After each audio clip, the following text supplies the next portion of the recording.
स्वप्नील भाऊचा पाहून दिसून नाही राहिला. चर्चा केली, परिस्थिती चिंताजनक आहे. त्यांच्या मनक्याला मनका आणि डोक्याला मार लागलेला आहे आणि पोटात पण मार लागलेला आहे. तसं ते बाकी बऱ्याच ठिकाणी त्याला मार लागला आहे. मनक्याला मार लागल्यामुळे पोटाला आणि डोक्याला छातीला थोडा परिस्थिती. हल्ला करणारे नेमके कोण होते सर? हल्ला करणारे ते त्यांचे नाव पण घेत असतात. पारनेरमधलेच काही गुन्हेगार त्यांचे नाव पण आरोपी हो अण्णा थोडा भाग निष्पन्न झालेले. पोलीस स्टेशनला पण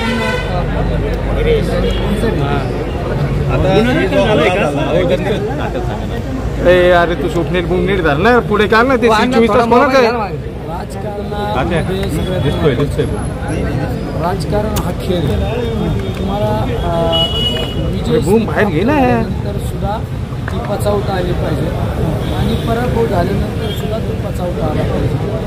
यामागं ज्या कोणी गुन्हेगारांनी मारहाण केली त्यांचे आतापर्यंतचे काही स्टेटमेंट पाहा तुम्ही, त्यांचे निवडणुकीतले भाषणं पहा. म्हणजे आम्हाला जसं काय कुणीच काही फिरू शकत नाही. या आवेशात बोलणारे त्यांचे जर मागची पार्श्वभूमी होती आणि खोट्या जमिनी बांधवण्याचा प्रयत्न केलेला काही गुन्हे दाखल झाले, काही अधिकाऱ्यांना मारहाण करण्याचे पण गुन्हे दाखल झाले त्यांच्यावर. गुन्हेगार तो गुन्हेगार, त्याच्यावर कारवाई झाली पाहिजे ही आमची भूमिका आहे. गुन्हा दाखल आत्तापर्यंत काही झालेला नाही.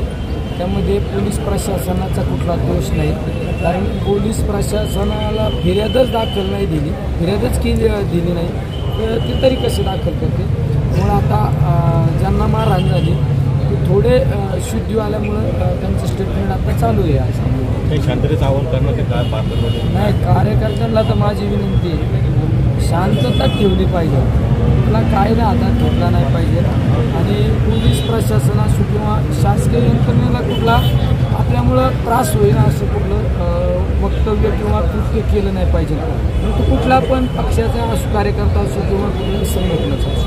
पारनेरमध्ये वारंवार घडतायत घटना अशा नाही. कार्यकर्त्यांना तर मी आता तेच आव्हान करतो, मला ज्यावेळेस घटना माहीत झाली त्यावेळेस मी पारनेरमध्ये फोन करून सांगितले की शांतता राखा, कुठला चुकीचा प्रकार घडला नाही पाहिजे. कारण मला पण आचारसंहिता असल्यामुळे मला लिमिटेशन आहे, नाही तर मी स्वतः जाऊन तो त्या ठिकाणी शांतता करण्याचा प्रयत्न केला असतो. हा जो हल्ला झाला हा पूर्वनियोजित कट होता का? पूर्ण नियोजित कट होता का कसा कट होता हे मला तरी काही आता माहिती नाही सध्याच्या परिस्थितीत. विखे समर्थक होते, समर्थक कुठला असू का कुणी पण असू, आपण जे कृत्य घडलं ते चुकीचं आहे. म्हणजे त्याला कुठला राजकीय रंग देणं पण चुकीचं आहे माझ्या माहितीनुसार. राजकारण झालं आता कोण कोणत्या पक्षाचं आहे, कोण कुठल्या पार्टीचं आहे, यापेक्षा तो गुन्हेगार आहे ना, त्या गुन्हेगाराला शासन द्यायला पाहिजे ही भूमिका माझी महत्त्वाची.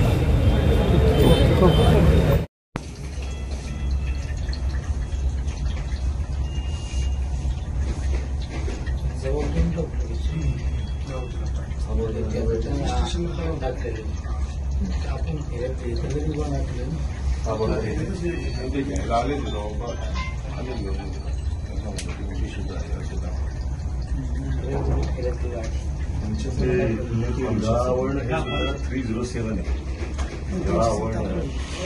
307 आहे. आवड 307च आहे.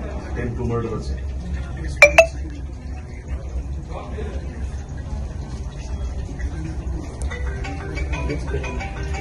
हो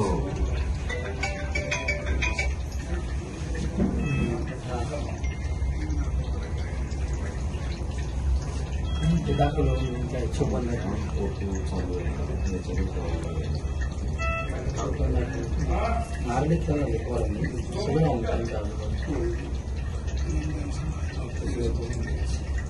हे राहुल